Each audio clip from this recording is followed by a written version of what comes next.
دفتر خارجہ نے واضح کیا ہے کہ عمان میں سفارت خانے کے تعاون سے سابق سینیٹر مشتاق احمد کی بحفاظت واپسی کے لیے کوشاں ہیں۔ اردن حکام کے بھرپور تعاون کے ساتھ آئندہ چند روز میں یہ عمل کامیابی سے مکمل ہو جائے گا۔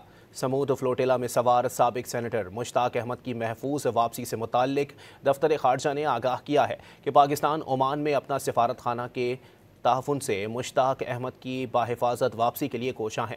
اردن کی حکومت کے بھرپور تعاون پر ان کے شکر گزار ہیں۔ دفتر خارجہ نے واضح کیا ہے کہ عمان میں سفارت خانے کے تعاون سے سابق سینیٹر مشتاق احمد کی بحفاظت واپسی کے لیے کوشاں ہیں۔ اردن حکام کے بھرپور تعاون کے ساتھ آئندہ چند روز میں یہ عمل کامیابی سے مکمل ہو جائے گا۔